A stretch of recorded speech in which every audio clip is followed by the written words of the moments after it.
Hey! Tambala na! At eto na sila, ang nag-iisang masugid na tagahanga ni Nicole Yala. Chris Chuper! Kasama ang nag-iisang die-hard fan ni Chris Chuper, Nicole Yala! Dear Nicole and Chris. Dear Nicole and Chris. Dear Nicole and Chris. Dear Nicole and Chris. Magandang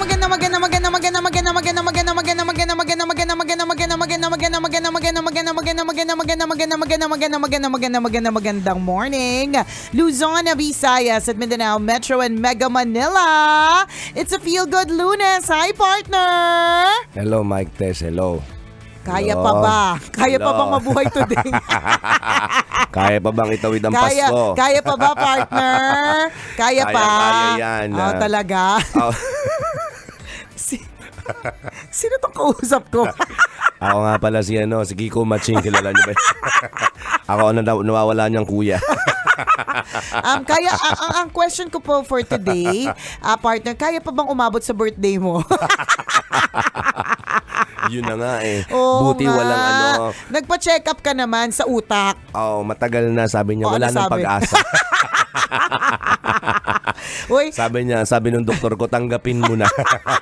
Yan ang katotohanan ng buhay mo. Sa true. Hindi ka nagagaling dyan. oo, yung sakit sa utak talagang nandiyan na, ganun nakatindatious ang tindi ng sayad ng utak. Sabi ng doktor ko, ginawa ko naman ang lahat.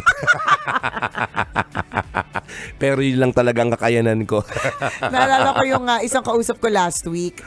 Isa sa mga boss natin siya. Ang cute niya lang kasi pag nagjo-joke siya English, parang sabi ko nga paano kapag tinawid ko to sa parang gusto ko siyang i-share kung paano niya ginoke yun.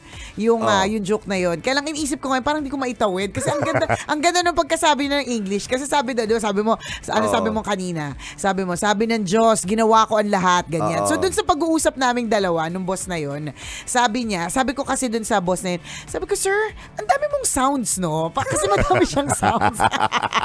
Yung siya. Baka na dati siyang voice actor. Parang marami siyang sounds. Pag halimbawa, parang hindi siya pwedeng maging tahimik. So, kunyari, may tahimik na period kasi kailangang may i-type. O kaya prayer, o kaya parang ganon. May mga tao, ewan ko kung meron po kayong kilalang ganito sa buhay po ninyo, no? May mga taong kahit yung kailangan maging tahimik, hindi nila kaya. Parang madami silang sounds, parang parang gaganon sila. Kahit tahimik, ang dami napoproduce na sounds, ang dami napoproduce. So parang sabi ko sa kanya, ang dami mo napoproduce ng mga sounds, no? Kasi parang ang dami, tapos ang bawat salita lumalabas sa kanya, parang may joke lagi. So parang ang joke niya, sabi daw kasi ng Diyos kay Archangel Michael, sabi niya, meron kang isang trabaho. Huwag mong buhayin yan. Para hindi yan magkalat ng lagim sa lupa. Pero hindi mo ginawa. Diba? Isa lang ang trabaho mo, hindi mo ginawa. Nakita mo yung ginawa ko kay Lucifer. Tawa talaga ako nung dinedeliver niya. So, parang nakakatawa to sa radyo. Hindi ko lang sure kung nakakatawa nung dinedeliver ko ngayon. Pero nakakatawa talaga siya. Kasi may mga taong gano'n, no? Meron po ba kayong kilala ng mga ganyang klase mga tao? Yung yung sobrang aligaga nila. Yung sobrang dami nilang energy. Hindi na uubos, no? Parang laging nakalaklak talaga ng energy drink, mga 3 galon. Tsaka yung mga tinunaw na asukal. Correct. Literal asukal na to. Parang, diba? hindi na cake form. Correct, hindi na cake form eh. Rekta na asukal na talaga eh. 3 garapon. May mga ganun, no? Parang yung mga iba, yung energy nila, yung mababa na. Yung kailangan na nilang kalmahin ang sarili nila. Pero may mga tao na yung energy nila sustained hanggang sa dulo. Parang sa Christmas party. 'Di ba? Ang dami pong ganyan ng mga eksena eh. Siyempre sa una, talagang lahat parang nakalagok ng 3 galon ng energy drink. Pero dadating yung panahon na kakalma na. May kalma factor. Pero may mga iba hanggang sa dulo. Hanggang sa dulo lumalaban. Sila yung mga tao kahit natutulog nagsasalita sila. Sa true. May mga ganun. May mga ganyan. Sobrang ang dami nilang laging baong energy, no? Lalo na yung mga extrovert. Oo, totoo. Kasi ano yun hindi sila napapakali hanggat hindi sila nag-express ng kanilang emosyon. Nararamdaman. May Mas ganun komportable eh. silang nag-iingay, mas komportable silang nagpapatawa, Correct. mas komportable silang gumagalaw. Tama. Compared sa mga introvert, mas napuubos yung energy namin pag gumagalaw kami. May ganyan eh, oo. Mas nadadagdagan yung energy namin pag tahimik lang kami. Totoo. May Ayun. mga ganyan eh. At nakakatuwa yung mga iba't ibang klase ng personalidad, no? Oo. Na pagka may nakita kang ganun, parang bakit siya ganyan? Pero wala kakatuwa lang. Correct. Diba? Bakit siya sobrang tahimik? Yung isa naman, bakit sobrang siyang energy vampire? Yung isa naman parang, ba't ang kaligaga niya? Yung isa naman, bakit sobrang problemado siya lagi? May mga ganun. So, iba't ibang klase ng emosyon, iba't ibang klase ng enerhiya, iba't ibang klase ng tao. But one thing's for sure, di ba mga kabisyo, let's be kind. Yes, Maging mabait po yes. tayo kasi hindi po natin alam ang laban ng bawat isa. Madami tayong mga kilala, no? O kaya mga nababalitaan na kung sino pa yung masiyahin, kung sino pa yung extrovert, kung sino pa yung andal-dal-dal at maligalig, yung pala yung pinakamalalaking mga problema. Totoo yun. Pag nakausap mo Oo. sila, magugulat ka, no? Ang Correct. lalim pala ng pinagdadaanan True. pero hindi mo alam. Tama. Kasi hindi mo halata. Kasi pag nagsalita sila, pasayahin eh. Sa truth. Laging energetic na hindi mo talaga mapapansin. Ay, may ganyan ka palang problema. Not until makausap mo sila. Yes. Diba? May ganun eh. So maging mabuti tayo. Kaya nga sabi nila, no, kumustahin mo daw ang iyong pinakamasayang kaibigan. Correct. Oo. Kasi malamang sila din yung may malalim na pinagdadaanan. Correct. Ano lang eh, parang pinagtatakpan lang ng kaligayahan, Yes. ng patawa-tawa, 'di ba? Pero hindi mo alam, 'di ba? Ang tindi pala ng pinagdadaanan. Totoo 'yan. Kaya ano't ano pa, at lalong-lalo na yung mga talaga nag-e-express ng kanilang kalungkutan, 'di ba? Maging extra sensitive po tayo sa kanila. Generally lahat kasi alam mo sa Facebook, hindi mo makikita kung problemado ang tao eh. Unless talagang wala siya ibang ginawa kundi mag-rant. May mga ganun eh na parang reklamo here, there, everywhere. Nung nagpaulan ng Diyos ng biyaya ng pagiging reklamador, 'di ba? Sinalo nilang lahat. Sinalo niyan lahat, 'di ba? May mga gano'n at syempre lagi mo kakamustahin 'yun, pero lahat talaga meron pong dinadaanan maski yung akala mong parang wala nang problema, walang issue, walang concern. Nako, ang dami pong pinagdadaanan ng mga 'yan na nagkataon lang na mas kaya po nilang dalhin o mas Correct. pinipili nilang maging masaya sa gitna ng lahat, 'di ba? Yung ganun. Magandang gawing practice yun mga kaibigan. No? Let's Totoo. find kindness in our hearts. Correct. Kasi meron po talaga noon. Minsan mas nangingibabaw lang sa atin yung reklamo. Oo. Mas nangingibabaw lang sa atin yung pagiging basher, yung Truth. pagiging chismosa. Pero may kabaitan po ang bawat tao. May taglay na kabaitan ang bawat tao sa ating mga puso. Yan. Hahanapin lang ulit natin yun. Tama. Nandyan Diba? yan. Gagamitin lang ulit natin yun. Correct ka. Huwag magtiwala ka kahit pagka itim-itim ng budhi mo. Meron dyan, may kaunting ano yan. May Oo, kaunting bahid ng bahid ng kabaitan. kabaitan na i-highlight natin yun. Totoo Diba? yun. Kumbaga sa bag na tabunan kasi siya. Diba? Yung kabaitan mo nandun lang sa ilalim, kalkalin mo ulit at Correct. gamitin mo siya everyday. Truth. At meron din naman na talagang overflowing lagi yung kabaitan. Yung kapag ka nakita mo siya, parang ang bait-bait niya. Parang wala na siyang ibang ginawa kundi maging mapagbigay, magserbisyo sa kapwa, 'di ba? Mga ganon. At very okay yun kasi idol natin yung mga ganyan. Totoo. Yung mga wala silang ibang gagawin kundi mag-share, wala silang ibang gagawin kundi magpasaya, yung mga ganyan. Kasi pwede mong piliin yung choice na yun eh. Yes. Pwede, 'di ba? Madali lang talagang sabihin kapag ka wala kang problema. Pero kapag ka problemado ka, medyo mahirap talagang hanapin yung kabaitan. Kasi 'di ba pag problemado ka, parang medyo nababawasan din talaga yung bait.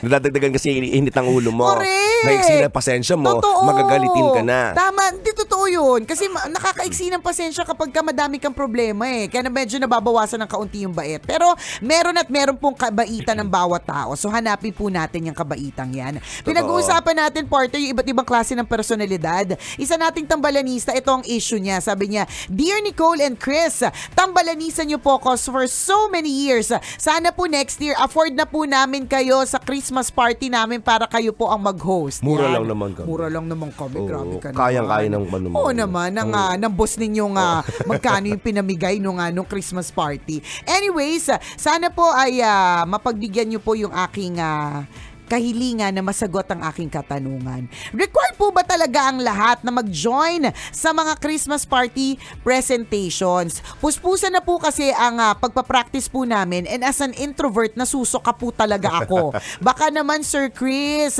bigyan mo naman ako ng tip kasi for sure, ikaw din ay nag-Christmas party presentation. Help! Hindi kaya ng introvert heart ko. God bless Tambalan, and please, please, please, sana afford ko na kayo next year. Ayan. Yung una mong tanong, kung afford talaga yan. Afford yan. Kaya ng kumpanya nyo yan, promise. Alam mo, partner, speaking of mga kaya mga kumpanya, nakakabilib lang yung mga kumpanya na talagang gumagastos, no? Oo, parang grabe. Pangmalakasan. Grabe, hindi nauubos. Nakakaloka. Pasiklab lagi yung management, oo, no? At nakakatuwa yung ganun kasi it is also their way of giving back to their employees eh. Mm-mm. Parang bilang pagpapasalamat sa isang buong taon na lahat tayo nagpakahirap, 'di ba? And it's just one day. Pero syempre madami naman talagang gagastusin. Isang araw nga lang 'yun, pero madami silang ilalabas. Pero ito din yung paraan nila para sila yung magpasalamat sa kanilang mga empleyado. Nakakatuwa yung yung hindi natatapos at hindi nauubos yung mga yung mga pabiyaya sa mga employees pag Christmas party. Nakakabili, promise. Ganun naman talaga din dapat kung napapasaya nga nila yung ibang tao kasi malamang 'di ba bawat company may tinatawag na tayong binabanggit natin na CSR. Correct, or parang operation tulong, ganyan. Kung napapasaya ang ibang tao, bakit hindi mo kayang pasayahin ang mga empleyado mo? Sa loob. Diba, yun isa lamang paraan. Correct. Para, di ba, mapapasaya sila ngayong araw ng Pasko, magdagdag ka ng bonus. Yan. Magbigay ka ng maraming rewards. Sa true, diba? Trip to Boracay, trip to Palawan, mga ganon. Mga ganyan na mga sample. Yan. Mga sample. Parinig. Para maging happy ang mga empleyado. Oo, hindi, pero iba din Diba? talaga na nakakabilib. Sa sandamukal na na-hostan ko ng mga Christmas parties, bilib na bilib talaga ako dun sa mga, yung hiritan lang ng konti, magbibigay agad, maglalabas. O kaya yung talagang hinandaan na nila yung sandamukal na yung sandamukal na mga papremyo para sa kanilang mga empleyado. Nakakabilib. And syempre, ang balik din naman ng grasya dun sa mga nagbibigay ay wagas. Totoo diba? yun. Kasi siya, parang nakakadagdag ng motivation. Tingnan niyo po, pag-uwi ng mga empleyadong yan, usap-usapan kayo hanggang sa bahay. Tama. Hanggang sa magbakasyon sila, hanggang sa bumalik sila sa trabaho pagdating ng Enero. At sasabihin nila, kailangan kong sipagan para si boss, diba, ganahan ulit na magbigay sa atin ng bonus pagdating ng December. Tama. Ganun yung effect nun sa mga empleyado. Correct, diba? Motivated sila. Yes. Happily serving sila. Yes. Diba? Pak, ganun sila. Correct. Ganyan. Kumpara, diba, sa isang boss na madamot, Oo. grabe naman nagbigay rice cooker yung grand prize. Grabe ka naman, ang dami nasaktan. Ang daming nasaktan, Diba? partner. Una-una, sinong gaganahang sumama sa party? Oo. Pangalawa, sinong gaganahang sumama mag-perform? Oo, kung halimbawa, ang ang Diba? papremyo, sa bagay, Correct ka. ayaw ko na lang mag-talk. Charot. Hindi, sa bagay, no?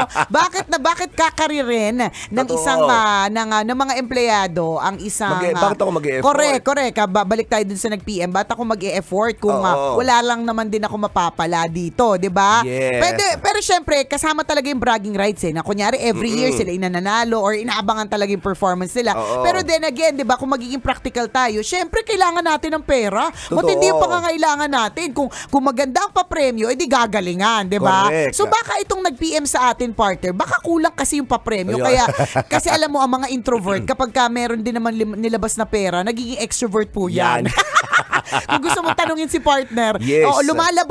lumalabas din po yung kapangyarihan niyan. Kapag ka alam niyang may kaakibat po na pera. Yan. Oo. Yun talaga yun. So this will Oo. segue to your next question. Yan. Saan ako kukuha ng energy ko Correct. since introvert ako? Tama. Yun. Ang sagot mo is eye on the prize. Yan. Diba? Ganun. Pag nalaman mo, diba, na maganda ang papremyo, kahit introvert ka, Yan. gaganahan ka Oo. Makikipag-cooperate ka. Correct. Diba talagang tataas yung collaboration na skill mo? Correct. Hindi man ikaw yung nasa harapan, pwedeng Oo. tsuwari-wap ka sa likod, pero hindi na mabigat para sa puso mo. Kasi syempre, may kaakibat ito na na premyo. Totoo Ano ba? yun. Wag tayong plastic. Yung dating tatahitahimik ka Oo. lang, pero nung nalaman mo yung presyo, yung price, bigla kang naging naging collaborative ka. Correct. Anong gagawin natin? Maganda naman tong suot ko. Tama. Diba? Teka, dagdagan pa natin yung props natin. Or di Ganun naman yun. kaya, partner, baka kulang lang sa push. Pwede din. Kulang lang kulang lang sa push, yung kulang lang sa pilit. Yung parang, Oo. siguro, medyo kilala kasi ako na tahimik sa amin, di ba? So, hindi na ako masyadong pinipilit kasi alam nilang ito lang yung pwede kong ibigay kasi tahimik ang tahimik ang aking, ano tawag doon, ng personalidad, ganyan. Oo.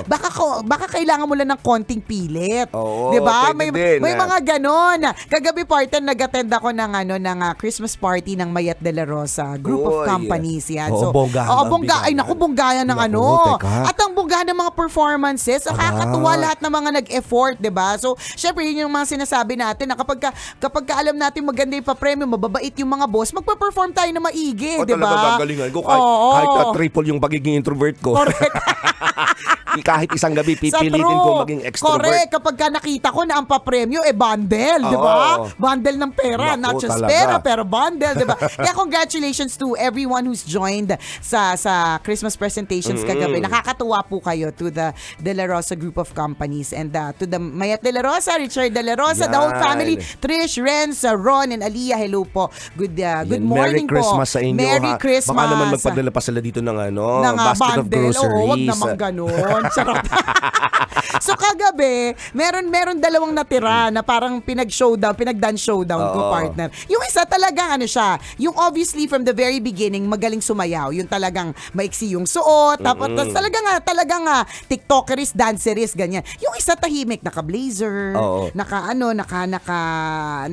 yung blazer niya talagang naka-close, mga ganon. Wag ka, partner, nung pinag-showdown ko, nagulat ako. Kung sino pa yung tahimik, siya yung nanalo. Siya yung mas malakas ang palakpakan at sigawan kasi kailangan lang ng push. So para dun sa introvert na yan, kailangan mo lang ng push. Go, go, go! Kaya mo yan, part Laban talaga lang. yan. This was brought to you by ACS Manufacturing.